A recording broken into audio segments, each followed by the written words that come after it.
कुबरेश्वर धाम में हुए हादसे पर मध्य प्रदेश के मुख्यमंत्री मोहन यादव ने कहा, मुझे जानकारी मिली है, मैंने अधिकारियों को इसका संज्ञान लेने को कहा है। दुखद हादसा है, भविष्य में ऐसी घटना न हो इसके लिए प्रबंधन किया जाएगा। मुझे जानकारी आई है, मैंने इस बात को अधिकारियों को कहा है देखने के लिए, और संभवतः ये बहुत दुखद हादसा हुआ जो व्यक्ति की जानकारी आई है। हम उम्मीद करेंगे कि ये वहाँ के अपने आयोजक मिश्रा जी और प्रशासन के साथ मिला करके कि भविष्य में इस प्रकार की घटना न हो, इस प्रबंधन करेंगे। दिल्ली सरकार में मंत्री प्रवेश वर्मा ने कहा, पिछली सरकार में सारे इतिहास को तोड़ मरोड़ कर पेश किया गया। पूर्व मुख्यमंत्री अरविंद केजरीवाल को किसी कर्मचारी ने बोल दिया होगा कि यहाँ पर फांसी घर था, तो उन्होंने बिना इतिहास को जाने, बिना कोई जांच करवाए सीधा ही इस पर इतने पैसे खर्च कर दिए और इस जगह को फांसी घर का नाम दे दिया। देखिए, पीछे की सरकार ने कैसे सारे इतिहास को तोड़ मरोड़ कर, और उनके मुख्यमंत्री केजरीवाल को किसी कर्मचारी ने बोल दिया होगा कि यहाँ पे फांसी घर था, तो उन्होंने बिना किसी जांच कराए, बिना कोई इतिहास को जाने, कोई एएसआई से बात किए बिना या हमारे दिल्ली आर्काइव्स विभाग से बात किए बिना सीधा ही इसमें इतने पैसे खर्च कर दिए और इसको फांसी घर का नाम दे दिया। ये दिल्ली विधानसभा से पहले ये देश की पार्लियामेंट हुआ करती थी, यहाँ पे देश की पहली पार्लियामेंट चली थी, तो यही सोचते थे हम भी कि यहाँ पे फांसी घर कैसे हो सकता है। जब उसकी पूरी जांच कराई, स्पीकर महोदय ने सारे डिपार्टमेंट को बुला के एक एक डिपार्टमेंट से बात करी, तो बाद में पता लगा कि ये कोई फांसी घर नहीं था। ये तो जब यहाँ पर ये इमारत बन रही होगी तो उसके लिए लिफ्ट थी, जिससे खाना आता था ऊपर नीचे का, एक ऐसे ये जो पीछे रस्सी दिखाई दे रही है इससे वो लिफ्ट चला करती थी, और ये जो जूते दिखाई दे रहे हैं यहाँ के कर्मचारियों के जूते थे, तो जिसको इन्होंने कहा कि इसी रस्सी से फांसी देते थे, और यही जूते सारे जिन लोगों को सजा दी गई ये सारे उनके ये जूते हैं। तो ऐसे जो है केजरीवाल जो बात बात पे झूठ बोला करते थे, उन्होंने इतने बड़े इतिहास को तोड़ मरोड़ कर रख दिया।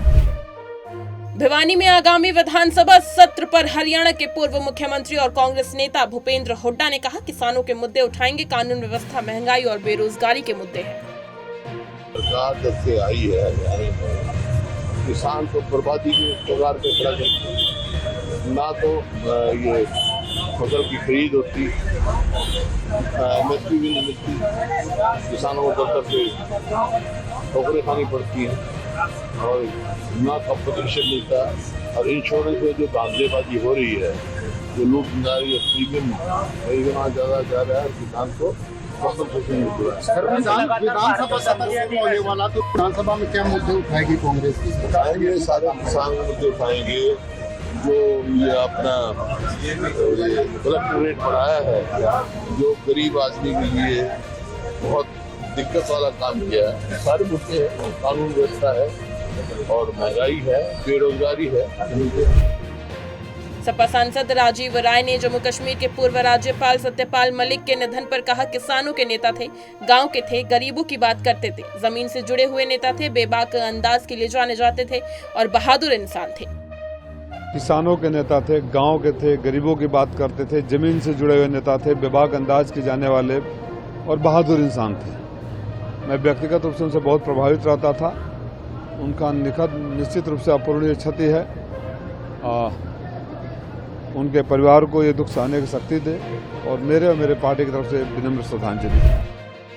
अमेरिकी राष्ट्रपति ट्रंप द्वारा भारत पर टैरिफ बढ़ाने के मुद्दे पर पूर्व सचिव पी कुमारन ने कहा, अमेरिका द्वारा भारत या किसी अन्य देश पर लगाए गए टैरिफ पर कोई चर्चा नहीं हुई है। व्यापार में विविधता लाने, भारत और फिलीपींस के बीच व्यापार के लिए हमारे उत्पादों की श्रेणी का विस्तार करने और उन विशिष्ट क्षेत्रों की पहचान करने के उद्देश्यों पर व्यापक चर्चा हुई, जो भारत और फिलीपींस के बीच संभावित तरजीही व्यापार समझौते में सहायक हो सकते।